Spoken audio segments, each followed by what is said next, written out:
So we're left with the last 3 lectures, and all these 3 lectures will be devoted to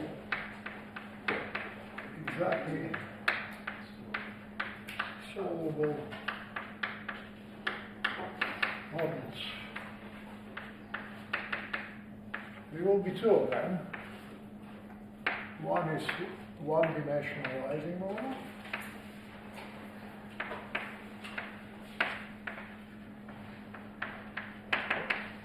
and the second is a continuous model of planar spins. Planar spins. That means the spins which have only 2 coordinates. And then 2-dimensional layers. Sometimes it's called XY model. Sometimes. So today we will cover only number 1. The last 2 lectures will be about planar spins and XY model. Very interesting, by the way.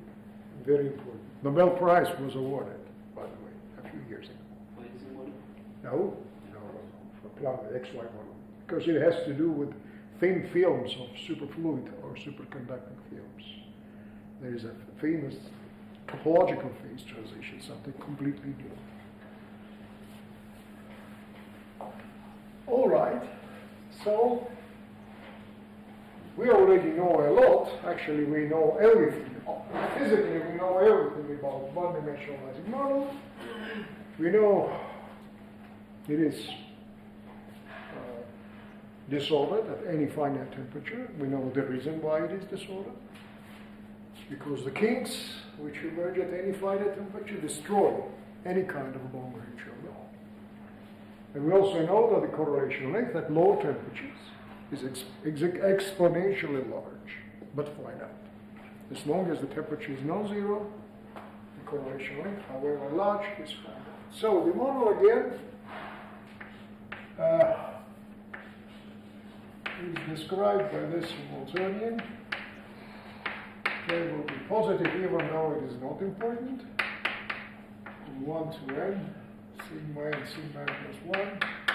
We impose periodic boundary conditions, which means that sigma L large plus k is the same as sigma k. It means that our system is folded into a ring, into a circle, with endpoints being glued to each other. This is a compact manifold. And there is also an excellent term. I will use this H for the magnetic field.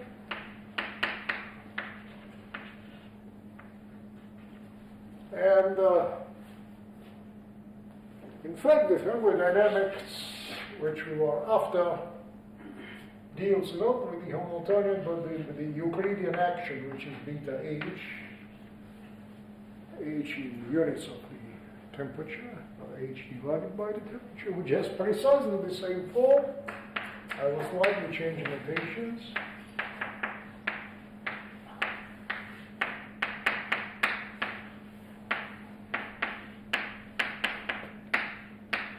Where K is J divided by temperature, so beta is of course the inverse temperature.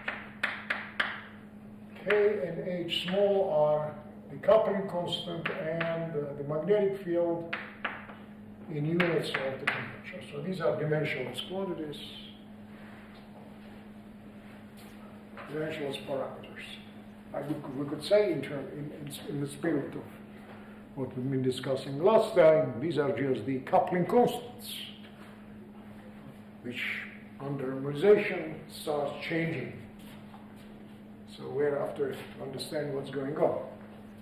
So the partition function has some or all possible configurations. This means summation over sigma 1, sigma 2, and sigma n. This is what it is. And here we have the trace of, here we have the Boltzmann exponent, minus beta, the Hamiltonian in this case will be just S as a function of all these sigmas. I will not substitute this into this as a transparent.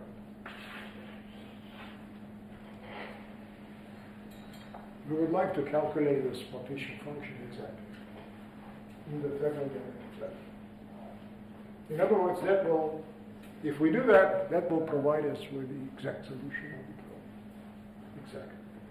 No approximation made. So the main object which we need to discuss now, if we consider the lattice where the spins leave, this is say sigma n, and this is sigma n plus 1. Somewhere here in between, this is the midpoint, it's called the lattice of the dual. It's the side of the dual lattice. Somewhere in between, I can define a matrix which depends on two parameters, on two variables, sigma n and sigma n plus 1. So it's a point here, or a line, that line doesn't make much sense because the space is one-dimensional, so there is an object defined here which depends to the variable to the left and to the right. Depends on the pair of them, so it's a tensor. It's a matrix. Now this matrix is defined quite naturally. It gives me e to the power of k. It's a minus transforms to the plus because of the presence of this minus. So obviously it is sigma n plus 1. And here I would like to weight each of the spins. In other words, to write down sigma 1 plus sigma 2 plus so forth as 1/2 sigma 1 plus sigma 2 plus 1/2 sigma 2 plus sigma 3. You understand what I'm driving at. So it's natural, therefore, to write H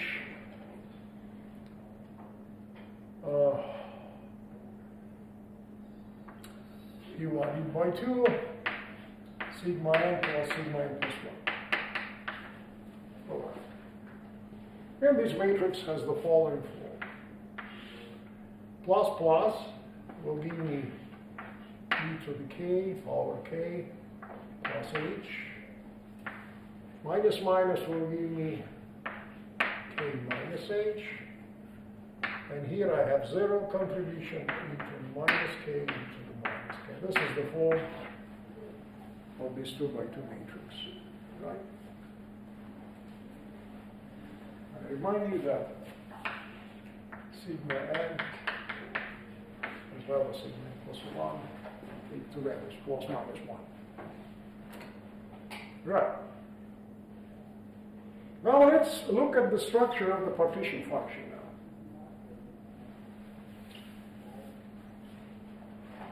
It is absolutely clear that this partition function is the sum of sigma 1 and so forth, sigma n. Now you see, it is still sigma 1, sigma 2, because it starts from the left side and there is sigma 1. It couples to sigma 2. Right? The next term is sigma 2, sigma 3. It goes until it hits sigma n, but sigma n now, the last, has its neighbor sigma 1 to the right because of the periodic boundary condition, so it's sigma 1. So it's absolutely clear. So what is written here is t to the power of n, sigma 1, sigma 1. Right? If I multiply all the t's, summation by the inner indices means convolution of all these matrices, and it will give you a power. And then you will be left with the single element of this new matrix, a diagonal element. The summation of the diagonal element is nothing but trace, the trace. So therefore it is a trace of the matrix T to the power of. The matrix T is called transfer matrix. Transfer. transfer matrix. It's a fundamental role in the theory of phase transitions, not only the theory of phase transitions is really very fundamental. So, what's the whole problem about? Of course, we need to diagonalize this transfer matrix, because if we know the eigenvalues of this transfer matrix, then we know everything. If as a result of diagonalization, T acquires the form lambda plus 0, 0, lambda minus, then the partition function is lambda plus to the power of n plus lambda minus to the power of n. Is it clear? Do I need to explain why? I think it's clear, right? Right. Now there is a trick here. We are not really interested in this quite complicated construction, because if I calculate this lambda plus and lambda minus, we'll do it in a minute, and then substitute it here, it will be just a messy expression. But in fact, I'm interested in the free energy, which is an extensive quantity. It is proportional to the particle number or the volume of the system, if you wish. Therefore, it doesn't survive the continuum limit. It expands proportional to number of particles. If I want to be consistent, I have to define the density of the free energy. Then the density has a finite limit when n goes to infinity. Right? So therefore, it is minus t divided by n and log of z. That's the famous formula. Free energy is minus t, a logarithm of the partition function. It's one of the basic formulas in statistical physics. So looking here, I find out this following thing. It's t over n. It's the logarithm of lambda plus n plus lambda minus n. And of course, the lambda plus and lambda minus are different numbers. And one is larger than the other. Let us show. And that will give us the clue on what to do next. So what I need to do is to build up a determinant of t minus lambda. So therefore, I simply extract the lambda from here and extract the lambda from here, keeping the rest intact. Right? Then calculate the determinant. If I calculate the determinant, what I will get, let me see, this times that gives me this. Then I have minus twice lambda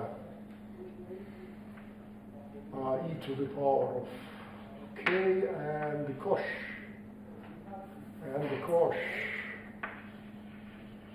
of h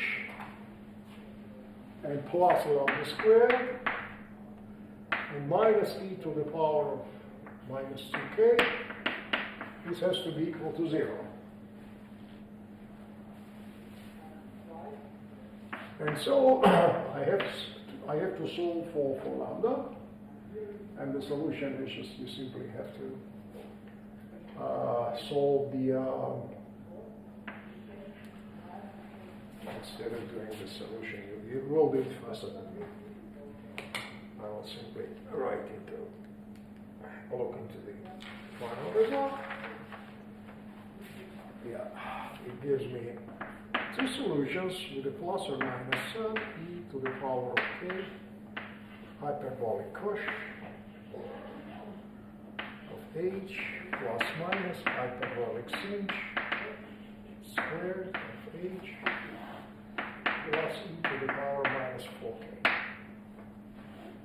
And we observe that lambda plus is greater than lambda.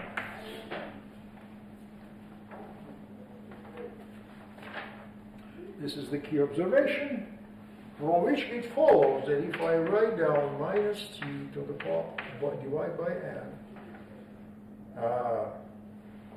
log, I will push lambda plus outside this bracket, and it will give me n log n plus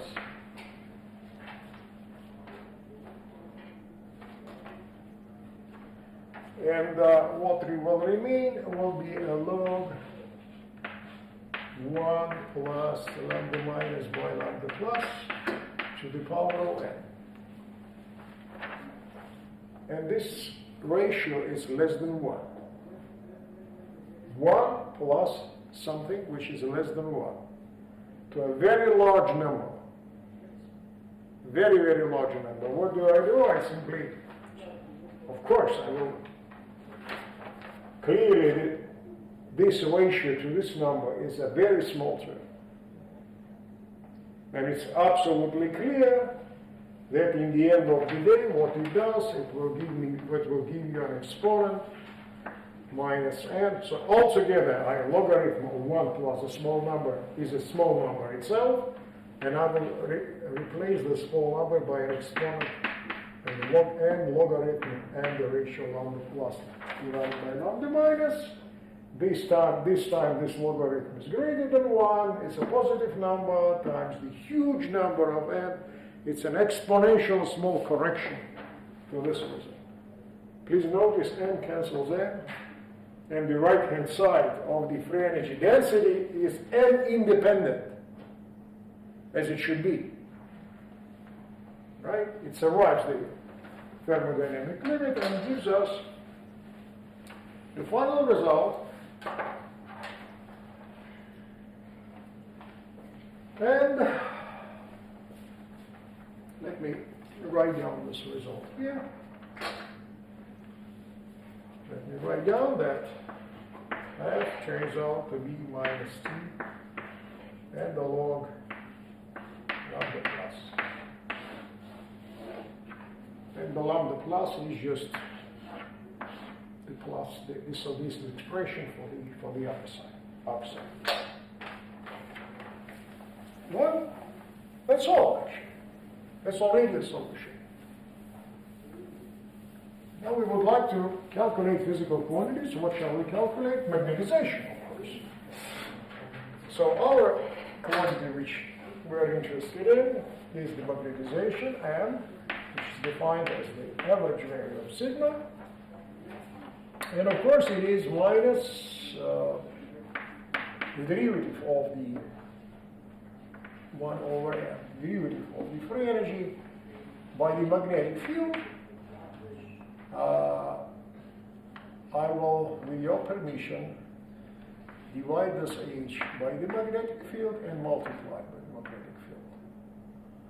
So altogether I will obtain 1 over nt, and then I will cancel this n, and I will get dh. This is much better, right? And now this is d log lambda plus dh, or otherwise saying it is lambda plus d lambda plus dh. This is the expression. So all we need to do is to take this lambda plus and differentiate with respect to the lambda. So school mathematics begins here. There is nothing complicated, just straightforward. Bookkeeping. You go line by line, accurately calculate without making errors. The result reads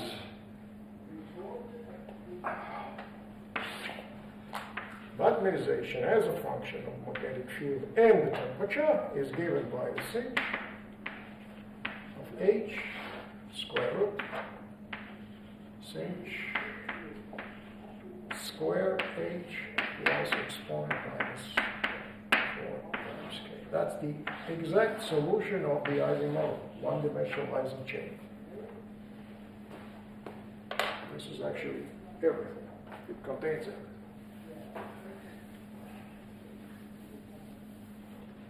So, we're mostly interested in the regime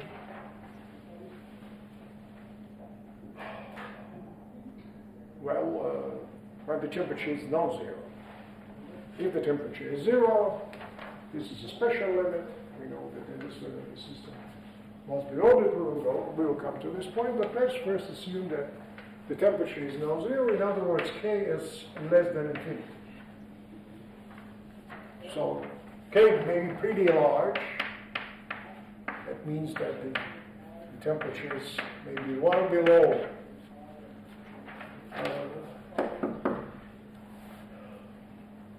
the basic energy scale, which is J. But if we now look at the behavior and the magnetic field behavior of M, assuming that H is small h actually means that the true magnetic field is much less than the temperature. And here you must switch your memory and recall immediately what you have to know about the behavior of, say, isolated spin or isolated magnetic moment in an environment, in a thermal bath.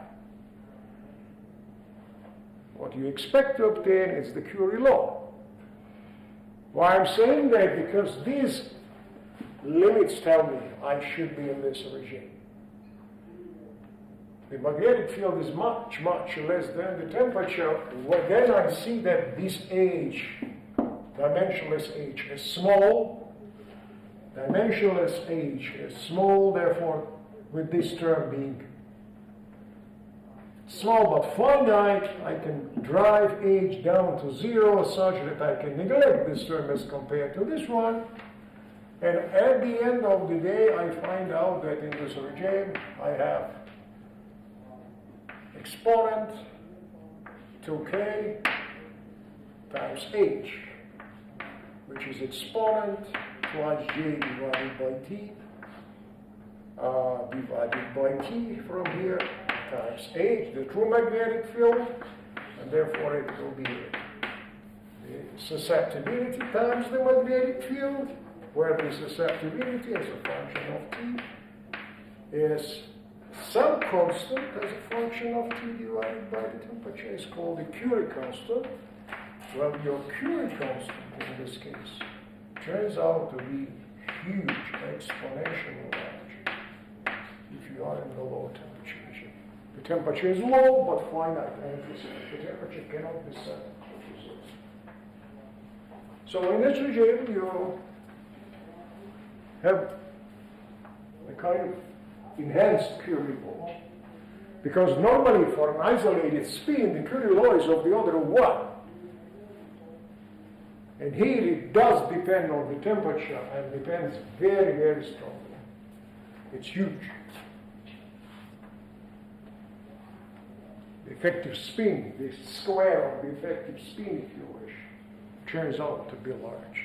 And we know the reason for that. It's because the system at temperatures well below J is almost critical.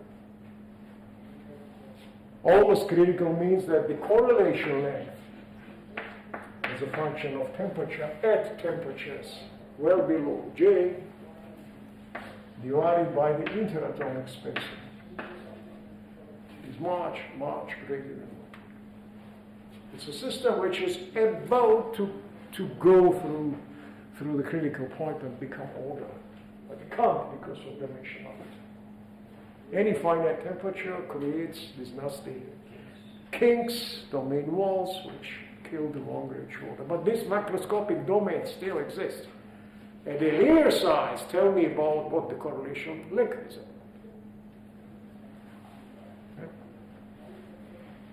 So we found out that indeed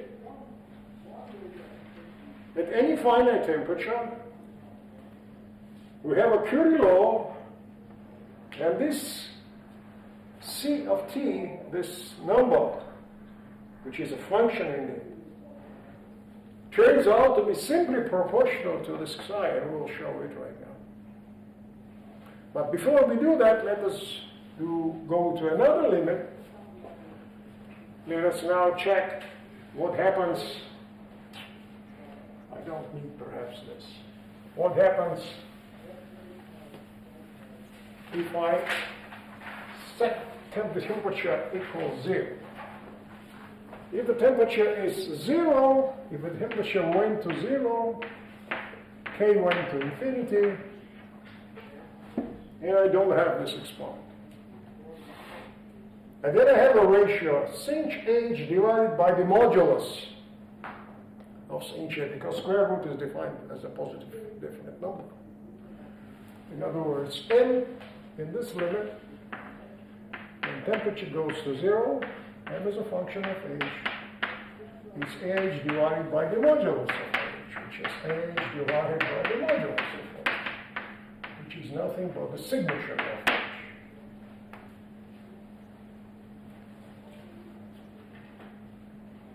This is something that we already know from the Landau expansion, that if we measure demagnetization as a function of external magnetic field,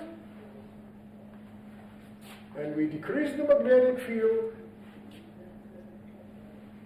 you remember what happens in the ordered phase? The magnetic field reaches its value here if we go from the right, and reaches its value here if we go from the left. And this is a jump. This is precisely what is written here. There is a jump between +1 and -1. +1 is here, and -1 is here.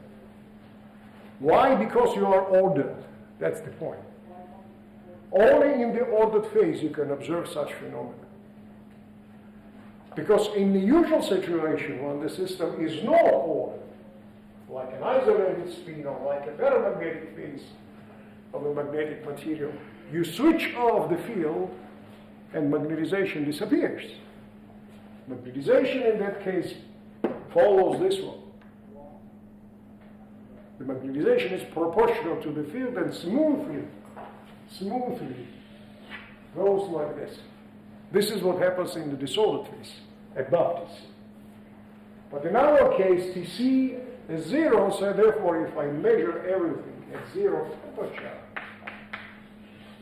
I will have this picture exactly as I have here. But if the system undergoes a phase transition at a finite temperature, this picture qualitatively will survive even at any temperature below TC, even though the jump of the magnetization will be the function of the temperature and will disappear exactly at the critical point. And this discontinuity will squeeze and then smoothly transform to a continuous line. This is what happens when you approach the criticality from below, but we don't have this below. Our below is 0. Right? Now let's do this exercise and find out that why the correlation length, why the behavior of the susceptibility and the correlation length are interrelated. That's an interesting exercise, very interesting. Let's do it now. Any questions here? Yeah. About this approximation of saying lambda plus is greater than it's not approximation. Like it's, okay. This is not an it's the approximation. reality. But No. I'm asking, isn't there a case where maybe they are equal or repeat? Yeah, something like maybe repeated eigenvalues, and in that case could lose. Say it again. I'm saying, isn't there a case where you can have maybe repeated eigenvalues in the transfer matrix? Oh, yeah. And in that case, how would you continue? Because here we are showing that it is there is always an eigenvalue. No, I didn't understand your point. So again, do you agree that we have a transfer matrix which is 2 by 2? Yes. Do you agree that it has to have 2 eigenvalues? Yes. Do you agree that there must be very special limits when the 2 eigenvalues coincide, if they are degenerate? They are not. You can see whether they may be degenerate. A should go to 0, K should go to infinity. Only in that case that these are degenerate. This is the critical point. at criticality, they become degenerate. At any other situation, in any other situation, they are not degenerate. And one is necessarily greater than the other. And that's enough. That's absolutely enough. Only one survives the thermodynamic limit because the other gives you a small contribution which exponentially fast goes to zero when n goes to infinity. In other words, if the system is not at criticality, is not yet at criticality. In our case it will be if the temperature is not yet zero, any finite temperature, then the transfer matrix has different eigenvalues, only one survives, and that gives you the thermodynamics at any finite temperature. If you go directly to T equal to zero, then I'm very sorry, both I need to be taken into account, but go and try to calculate. You can't calculate anything except for the ground state energy. If the temperature has disappeared and the magnetic field have disappeared as the parameters, you fix the parameters 0 here, infinity there, and that's all. You can't do any calculation. Doing calculation means that you have to be close to the point, but you have to have a chance to move. In other words, you can have a chance, must have a chance to decrease the temperature. However small it is, it should be able to move further. Because if you sit down on this critical point, which is 0, that's all. That's only the ground state. All the spins up, or all the spins down. And no other motion. Nothing. Right? This is very much what we say. It is not only important to know the value of the function at the point.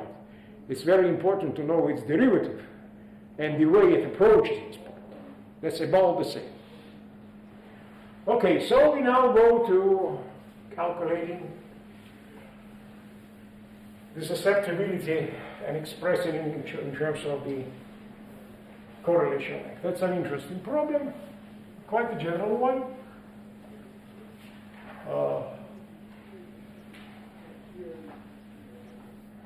So again, the susceptibility is defined as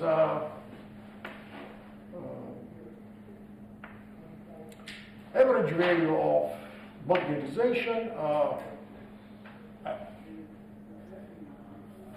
Let me put it before magnetization divided by the magnetic field, when our magnetization is defined as a sum over n sigma. This is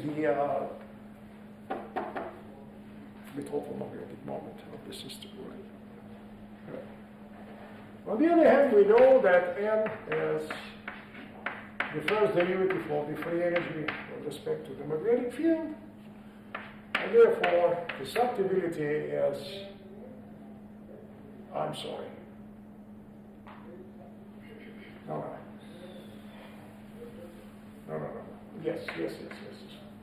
Why didn't you pay attention to it? I put the wrong sign here. We are dealing with paramagnetic susceptibility, not the diamagnetic, but plus, of course.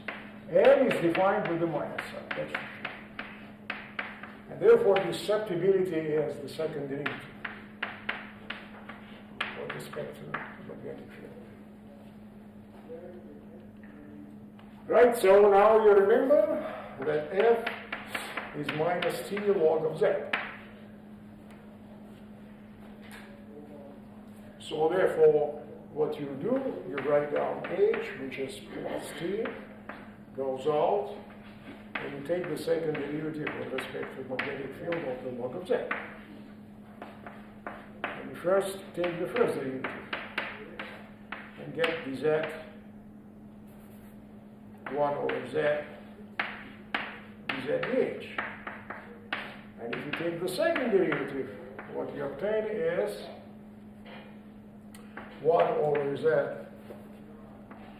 the second derivative with respect to z, dh squared minus 1 over z squared dz dh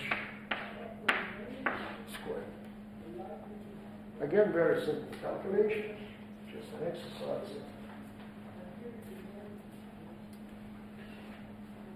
In derivatives, right?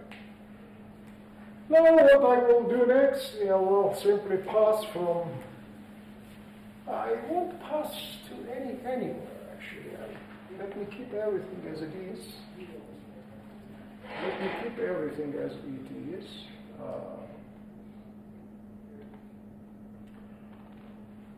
Let me simply recall that Z is trace, it's trace of this exponent.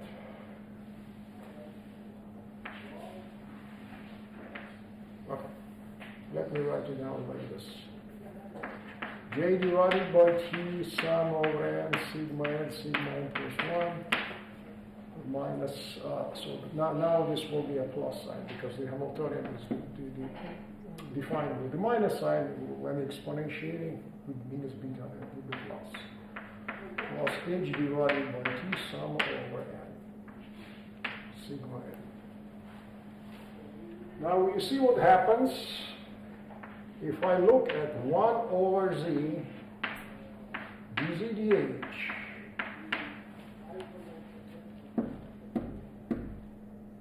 This way. It will give me 1 over t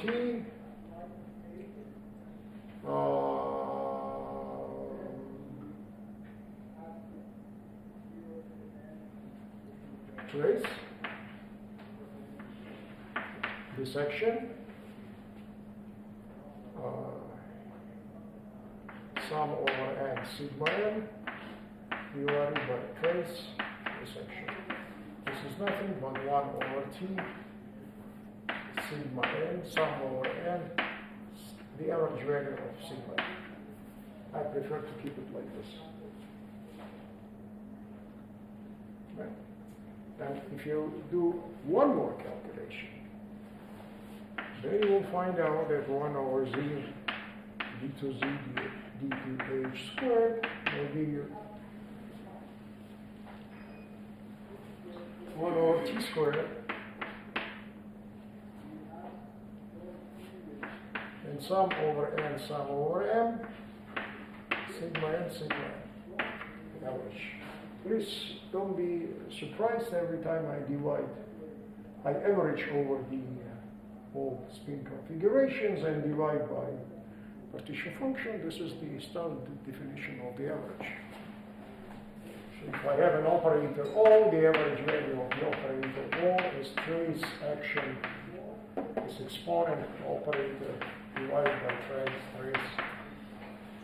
this one, which is the standard thing. Right? So in the end of the day, after all these manipulations, t here and t squared effectively will go down.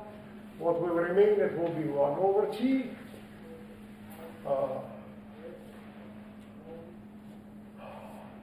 The susceptibility will go like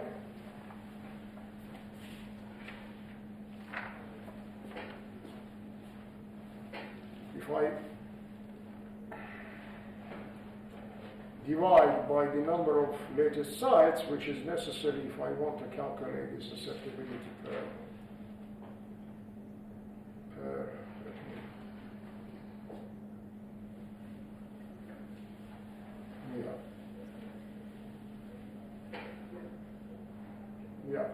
per particle, per spin. At the end of the day, it will give me 1 over nt. You will simply check for yourself. Summation over n sigma m minus sum over sigma n average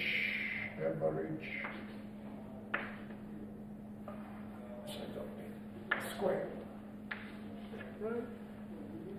Or now I can immediately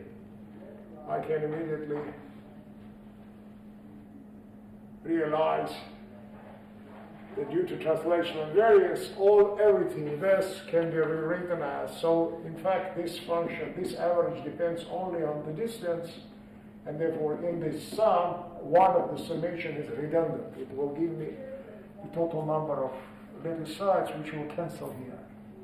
Is it clear? You change the variables, right? in the end of the day, what you obtain is the following structure. Let me write it down, the final result in this form. This is the function gamma of n, and gamma of n is the following function. It's the sigma n, sigma 0. Due to translation and variance, I use the fact that the correlation function depends only on the distance. Therefore, one of them can be set equal to 0, minus sigma average square, which is the same as the average, sigma n minus average, sigma 0 minus average, like this, and now we are finished. We are done. So this is the fluctuation, the product of two fluctuations, as it should be. This is the most general definition of the correlation function. So the correlations are taken into account only for the fluctuations. In the paramagnetic phase, when the average is 0, just this. By the way, I never used any specific feature of the one-dimensional Ising model. This derivation is quite general. It's an absolutely general derivation. It is valid even in 3 dimensions, 4 dimensions, 5 dimensions. It doesn't depend on dimensionality at all. So, now, what to do with this susceptibility? Gamma of n is the correlation function of the two speeds. And we know these correlations decay exponentially over the characteristic length exactly, right? But let us be more consistent, if you wish, pedantic.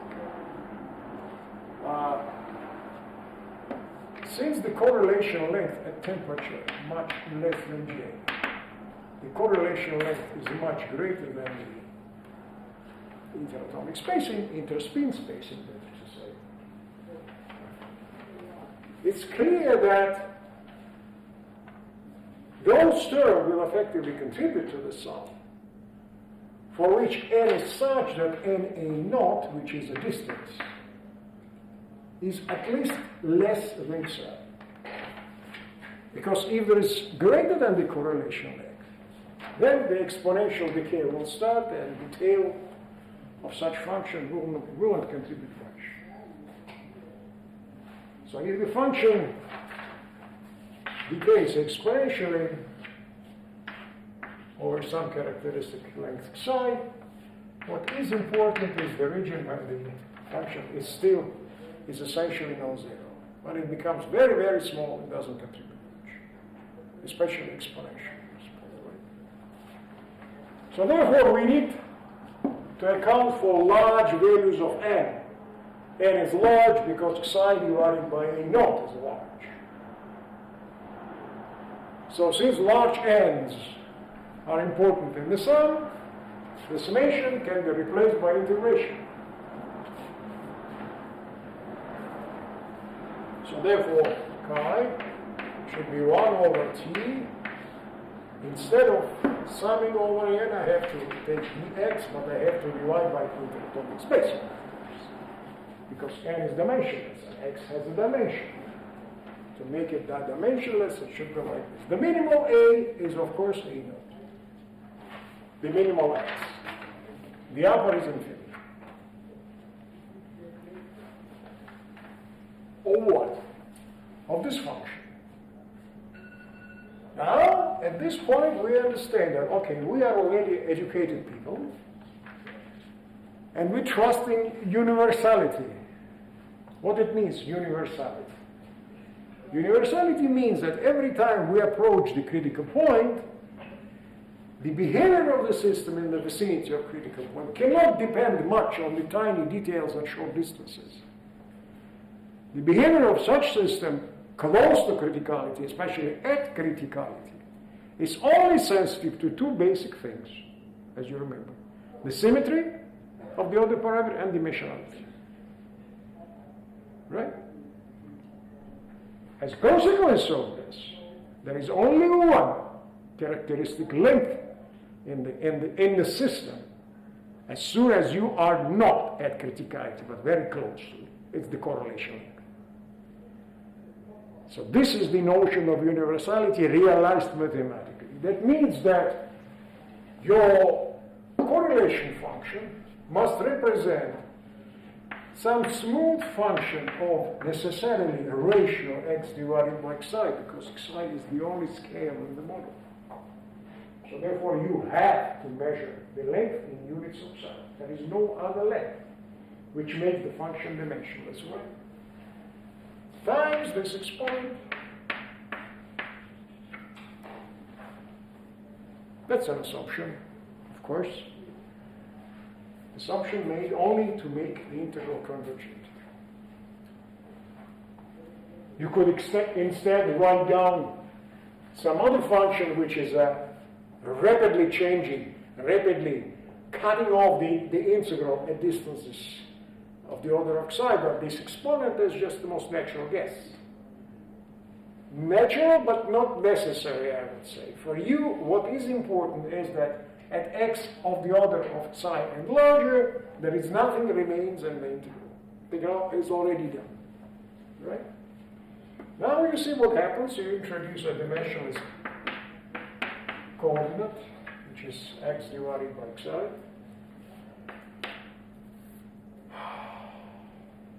And get the following result. So you get 1 over t. From here you have get xi divided by a naught. Here this integral is a naught divided by xi. Here we have again infinity. Here we have dt. Phi of t exponent minus t.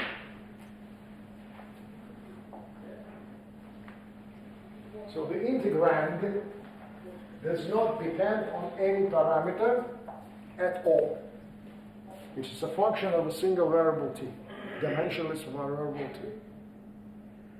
The integral does depend on something, psi is here. But when you have singled out psi divided by a naught as a prefactor, and since this function is such that the integral is rapidly converging, you can safely send psi to infinity here. In other words, you can replace the lower limit by 0. You will not make a big mistake, because the integral is convergent. Divergence is already here. When psi goes to infinity, it's already present here. This is a small correction. For you, you can do an exercise. You can write down this integral as from 0 to infinity minus integral from 0 to a naught divided by psi. Since it's a small parameter, you can expand this function, and we'll find out the small corrections which will not change the main physics. Just do this exercise for yourself. Estimate boron characteristics. You understand what I'm doing? I'm just simply replacing this by 0. And you do it more intelligently. You write down as what I do, but subtract what I draw, and find out what remains not accounted for in my calculation. You will find out that what remains is just a Taylor expansion in small number. So this is not just a number. As I said, if the integral doesn't contain any parameter and is convergent, it has to be of the order of 1. It's some constant, some number. Conclusion.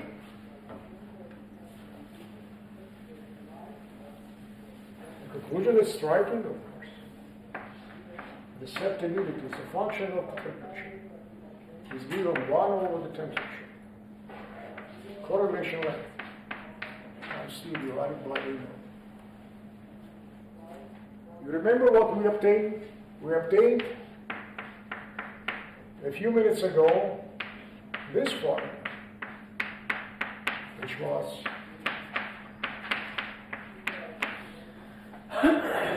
right?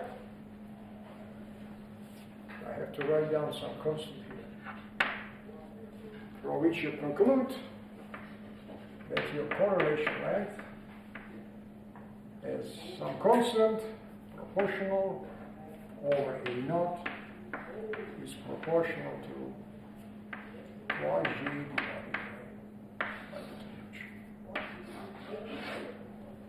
The result we have already discussed in previous lectures, and we have nicely reproduced it here.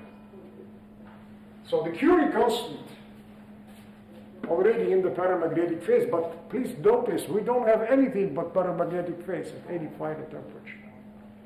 Even though we are close to criticality, we are still paramagnetic because there is no spontaneous magnetization at any finite temperature. One-dimensional Ising model doesn't allow the system to magnetize at finite temperatures. But it is not the usual paramagnetic phase. It's a strongly enhanced, but magnetically enhanced paramagnetic phase with a huge, huge Curie constant. It's a strong paramagnet, very strong. And it is strong just because, as we can see, because the correlation length is large. So that's the role of the correlation length, right? So usual paramagnets have this correlation length of a few angstroms, few interatomic distances. Here this is a macroscopic one. It covers almost the whole sample. Questions here? Do you have any questions? Everything's clear? Yeah. Now, something what will connect the one-dimensional Ising model with the renormalization group. We can also understand the properties of the Ising model from the point of view of renormalization group, and in fact, one-dimensional Ising model is a nice example when scaling ideas and renormalization can be accomplished within a single and simple framework. Now, everything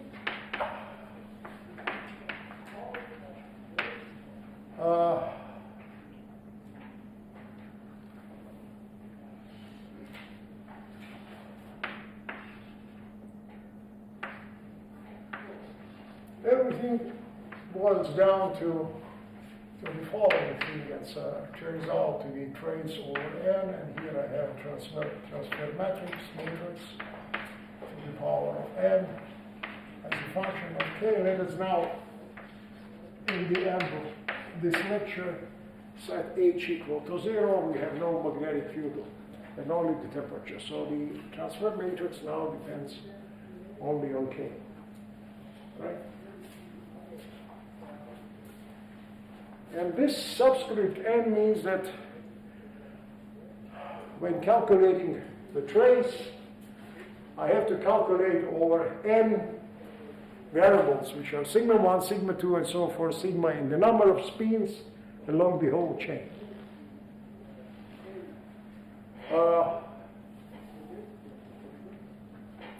There is a trick I can do, which is in a sense similar to what we have been discussing before. Mainly,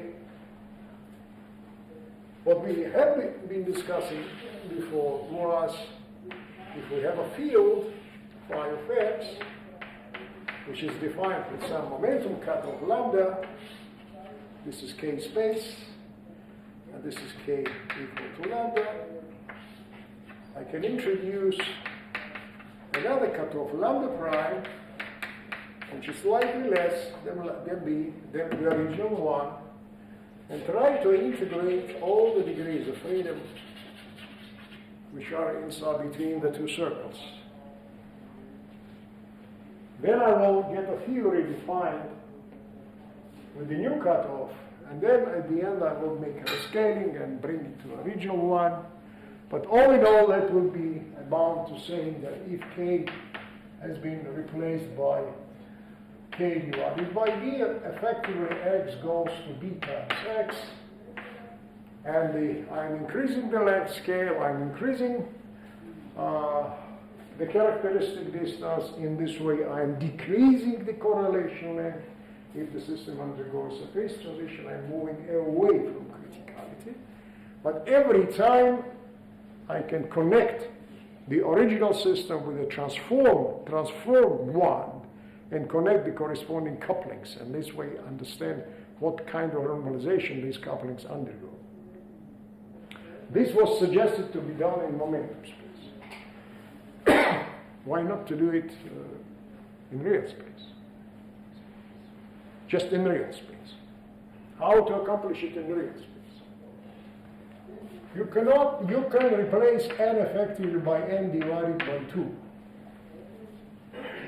at the expense of replacing t by t squared. How this comes about? I will split my lattice into 2 sublattices, even and odd, suppose. Right? And I will sum over every second lattice side. Now, remember what it means. When I'm doing this trace means summation over sigma 1, sigma 2, sigma 3, sigma 4. I will sum over sigma 2, I will sum over sigma 4, sigma 6, sigma 8, but I will left and will sum the whole expression. And then I'll see what comes out of this. What comes out of this turns out to be just not a miracle, it's quite an expected thing. It's again the Ising model. But the new coupling constant. Defined on the lattice with a doubled lattice side. How heads can be technically obtained. So this is summation, sigma 1, sigma 2, and so forth, sigma n.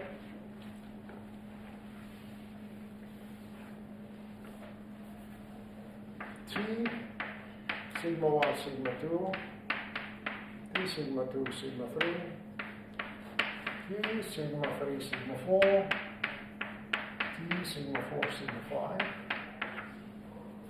So this is sigma 2, sigma 4, this is sigma 1, sigma 3. Let us do the summation over sigma 2.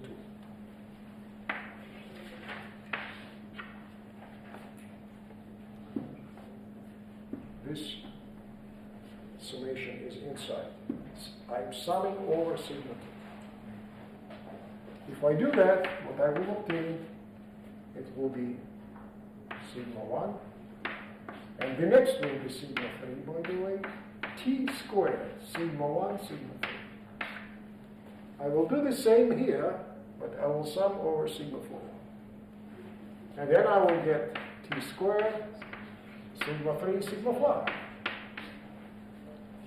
And so on.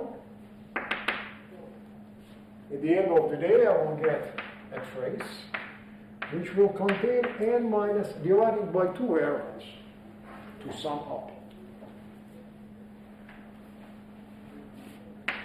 of t squared to the power of n divided by 2. Just like, so it looks like a trivial transformation because these two cancel each other. It could be anticipated even from here. But this is something done a little bit in a different way. Why? Let us do this calculation. So our transfer matrix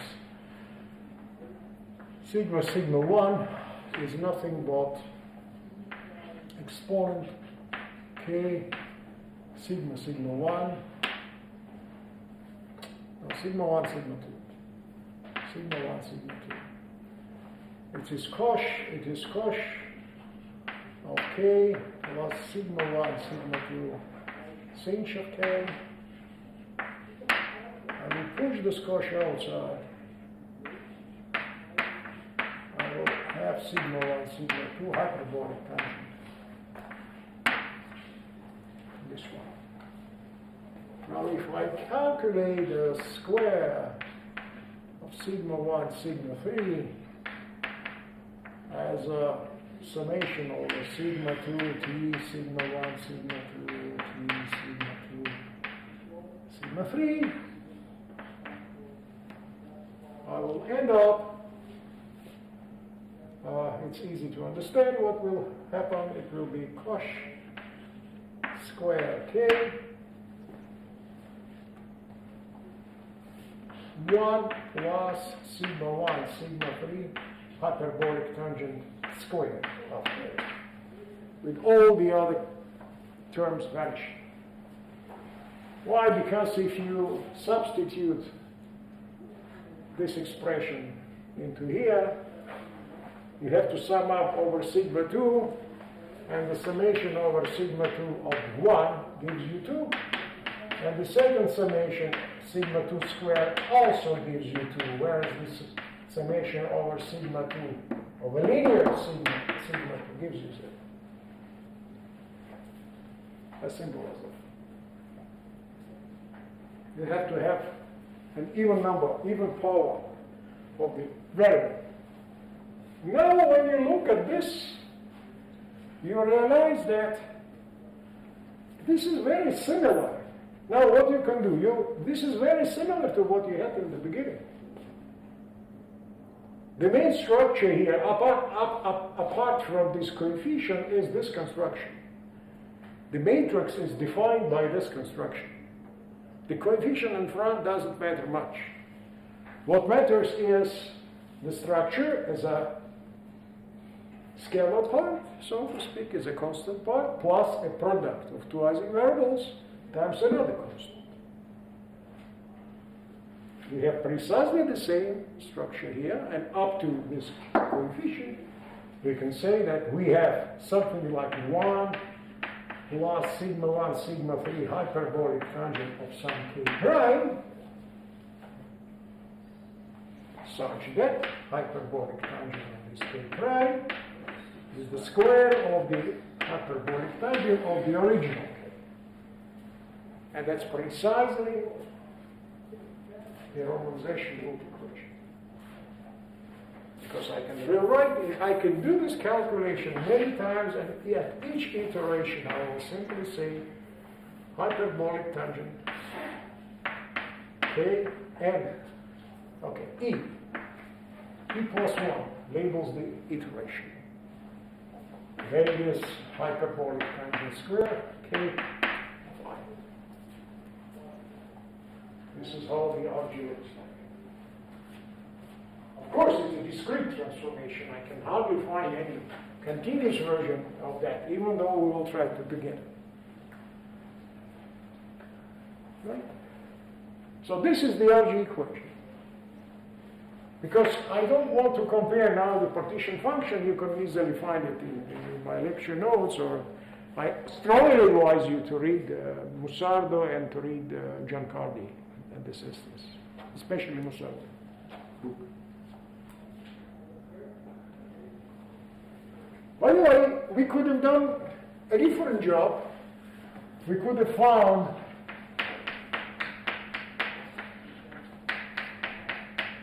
more suitable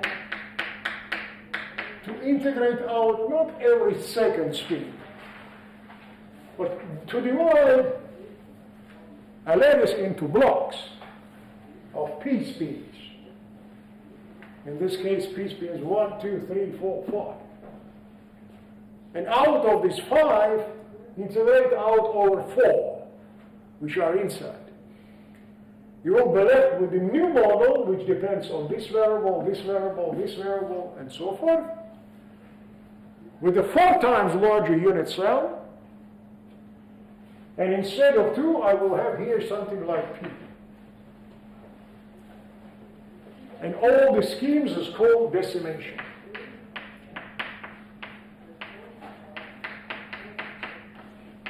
And the choice of this parameter P is up to you. Can be 2, 3, 5, 8, any. It's amazing. Because the final result cannot depend on the choice of this P. The final result can only depend on the temperature.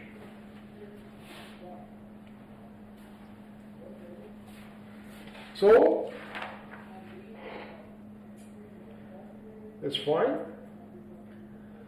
As we are already quite educated people, the actual question we would like to ask is, what is the fixed point? What are the fixed point of this RG transformation? Is anything unclear here? Yeah? without it is the expansion for the matrix T sigma 1 sigma 2. Is it somehow related to high temperature expansion? No. It has almost nothing to do with the high temperature expansion. It looks like apparently it looks like a high temperature expansion, but in fact we are practically interested in the opposite limit of low temperature expansion. In the high temperature expansion, when you have J over Tk small, then you expand, you formally write down hyperbolic tangent of K, and yes, in most models you can use this construction and do these calculations, but then what you will obtain is the high temperature expansion. But we are not doing that. This transformation, this representation is exact. There it is approximate. Here this is exact, and we simply are using this form of the transfer matrix because it's extremely helpful. Because it gives us the idea of its structure. Actually, if you think of any matrix which is of the second rank, it turns out that this is a special form of this matrix, because generally speaking there might be terms linear in sigma 1 and sigma 2, but since we don't have a magnetic field, there should be no dependence on that. So no, it is not a high temperature expansion. This is not a thing. So we don't have this. So the question is, purely mathematically, if we have this, what is the fixed point of this equation?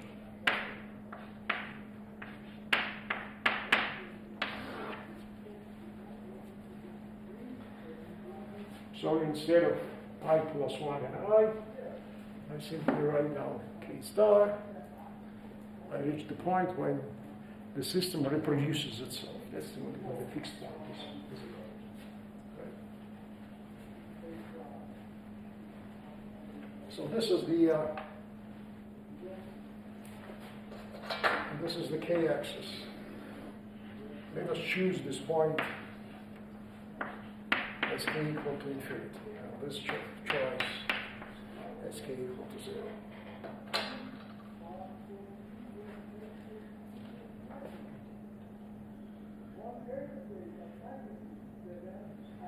Well,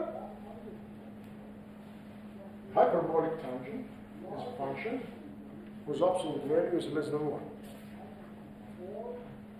The argument is positive, so you can say that hyperbolic tangent is a number which is less than 1. It's any power is also less than 1. But it's absolutely clear that for any p greater than 1, hyperbolic tangent of k is less than hyperbolic tangent power p. Okay.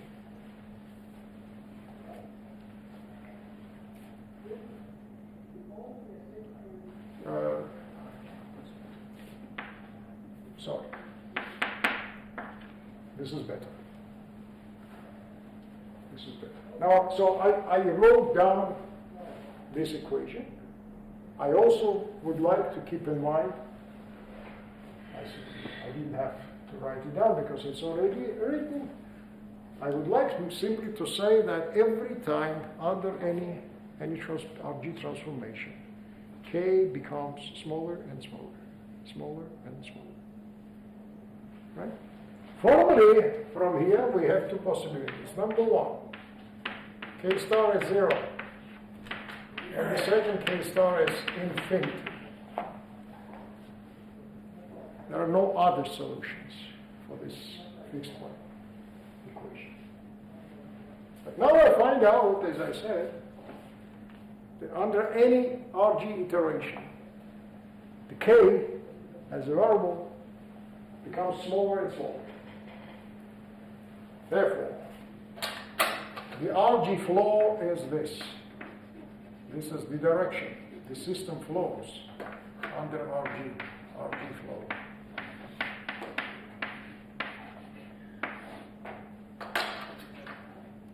Which means at this point, system flows towards this point.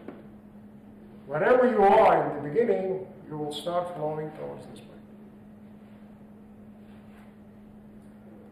If you are at this point, if you have k equal to infinity, you will stay always there. This is the meaning of the fixed point. But if you deviate a little bit, you will never turn. You'll start moving to the left and come to this point. So this is why this is a stable fixed point.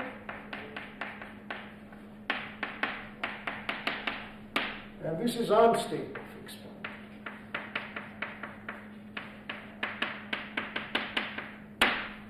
And this is a common observation for any system undergoing phase transition. Phase transition points are always unstable.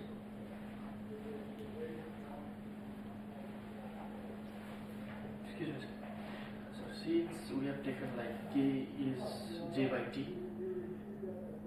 so it can also be argued, as we know previously, that t equals to 0 is an unstable point because any change in t will bring kinks. And you can think in this way. Yes, you can think in terms of perturbations, right? Well, it's a little bit hard to imagine it, but you can think in the following way. You cannot directly sit down at the fixed point, at the critical point. The critical point is t equal to 0. If you had a system with a finite critical point, you would say, okay, at t equal to tc, my system is critical. It displays scale invariance. And I have this fixed point action. I'm looking at this fixed point action, and then I perturb my system. How can I perturb? I can change the temperature a little bit. You cannot follow this logic exactly because you cannot sit at the fixed point. To be sitting at the fixed point means to be sitting here at k equal infinity. And then you are not going to go anywhere. You can only say if I by force, because you cannot write down even the Hamiltonian at this point. There is no action at all. The fixed point action does not exist in this case. Because the temperature equal to 0 means that the action is divergent. Everything is measured in units of k becomes infinite. You cannot write down an expression containing infinite parameters. Whether you can do that for a standard situation, but you can follow more or less the same logic. If I perturb in the sense I consider a finite temperature, very small but finite, k is very large but less than infinite, I will immediately start flowing to the left. I cannot go back because of this inequality. Every iteration makes k only smaller. Only smaller. You cannot go back to k infinity, k equal to infinity. You deviate from that. And that's actually the essence of the whole story. And now we are left with asking a very important question.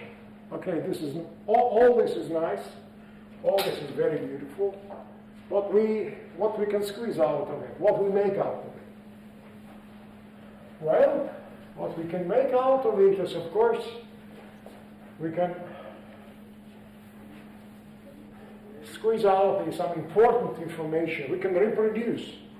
We already know the result for the correlation length if we use only the normalization group equation. So it will be a demonstration of the fact that in case when the RG present and you don't have an exact solution, this is a good thing to do because, okay, we are happy. We are very lucky. So we know the exact solution from physical point of view. We have solved the problem exactly already. Now we are trying to check whether the RG works or not. In a realistic situation, when you have a transition at some finite temperature, you don't have any exact solution, but you do have RG. And if you have this RG, which is not exact, not like here, it's also an approximation.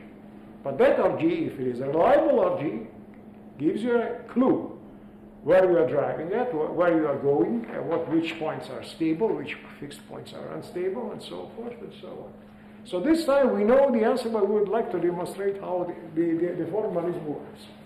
So, of course, we are interested in the regime when k is much greater than 1.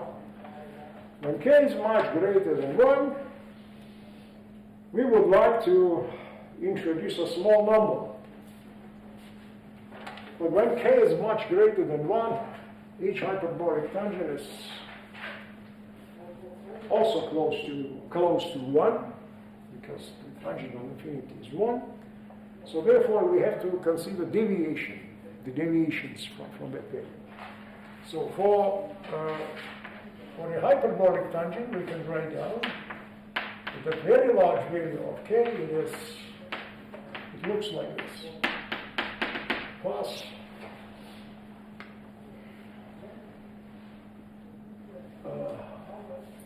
higher order terms. So let me write down as 1 minus 2x, and x being this smaller than 1. Okay. And now let us look at what we have here.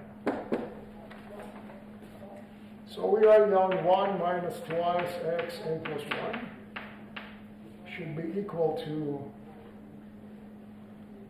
1 minus twice xn to the power of p, 1 minus twice pxn, because x is small. Is it clear? I substituted this expression both here and here. I'm sorry, no. I substituted what I have already erased, I'm sorry.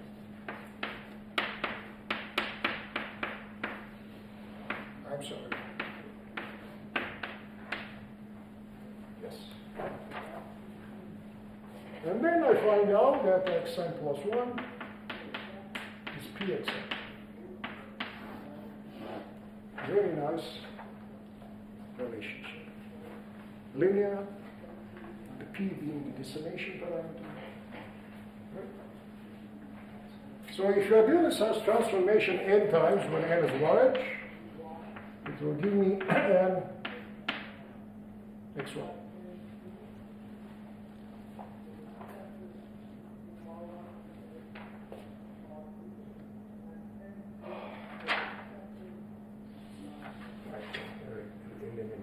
Now the trick is, if you make this iteration many times, you will reach the limit when all your possibilities are exhausted. In other words, when n is of the order of total number of scenes, the characteristic length scale becomes of the order of 1. Not the length scale, this parameter becomes of the order of 1. And then you conclude,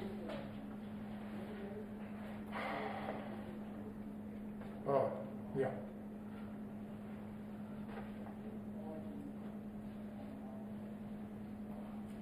No, I wrote something stupid here, I'm sorry. Xn should be, and everyone is silent, by the way, p to the power of n. To multiply p squared, p to the cube. Of course, like this. Now, if I say that xn becomes for a large value, for sufficiently large n, becomes of the order of 1, x becomes p to the power minus n. This is wrong.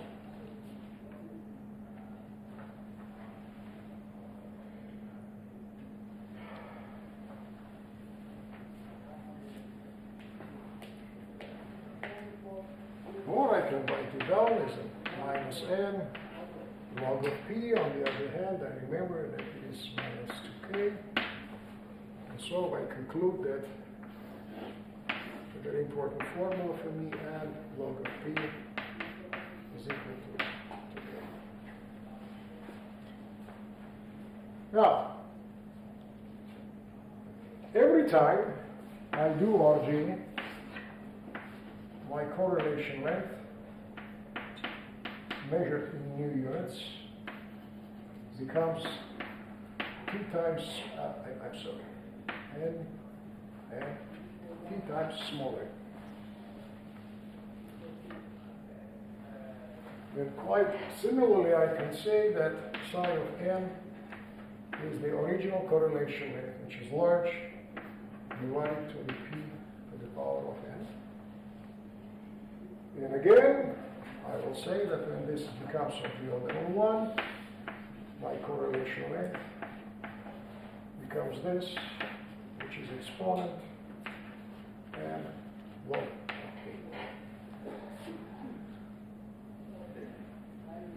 Well, we are done. By the way, I could have left with, I can take the exponent, so p to the power of n is the exponent of 2k from here. On the other hand, this is nothing. So let me clarify the logic.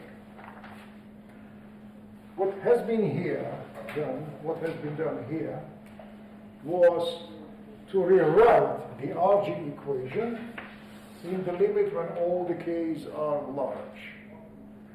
The deviation of tangent hyperbolic from board 1 is exponentially small, therefore a small number, I can denote it by x. And for this axis, I have this recurrence relation, or the RG relation. If I solve it for xn, I will find this result when s is the original one. Eventually, I will end up with x, which originally was small, but you can see it becomes larger, right? Since p is larger than 1, every next x is larger than the previous one. Eventually, I will reach the limit, but p is so large, I call it n, that x becomes of the order of 1. Then I have to stop, because otherwise I break the condition that x is very small. It's the upper utmost limit I can reach, I can think about. Then automatically I found out that the x becomes p to the power minus n. This is all these things. And then I remember what x is. X is just notation of this exponent. And then I have this relation.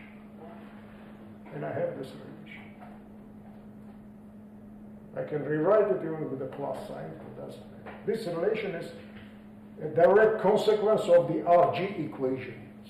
Okay, the RG equation leads me to this formula. On the other hand, I know that every time, and this we have repeatedly said many, many times in previous lectures, that every time you do RG, you change the length scale.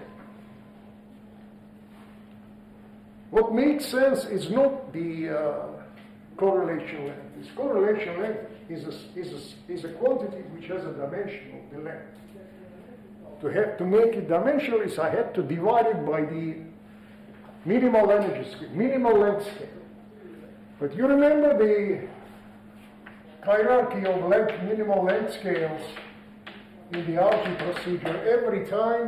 Every next time I increase the minimal length scale. Since the physical correlation length stays invariant in units of new length scale, it becomes shorter every time because the length scale becomes larger, right? If you measure the distance in kilometers rather than in meters, the ratio will become smaller. So this is exactly what happens. Every time I produce an RG transformation, I decrease the psi by p times. When p is just, don't forget, it's a decimation parameter. It was up to my choice. Right? Since I have this, and I have actually this formula, psi turns out to be p to the power of n, I now have another formula which tells me that p to the power of n is just this exponent, and then I come up with the final conclusion that the correlation length is simply, where is it? This one. In units of the original lattice spacing, which I didn't write here, is just the exponent of the ratio of twice j divided by t. Now this formula does not contain p, as it should not contain p. Because it's up to us to choose the decimation scale. It's a tool how we develop RG. The minimal length scale, how we will choose it, is not cannot enter the answer. That's the what universality is about. So you see that the most important quantity in thermodynamics in one-dimensional Ising model is, of course, the correlation length, because you can express anything on Earth in terms of this correlation length. Well, this is basically it. I can't add anything to what I've said already. The only thing is that the problems you will find in the notes are quite complicated, without any doubt.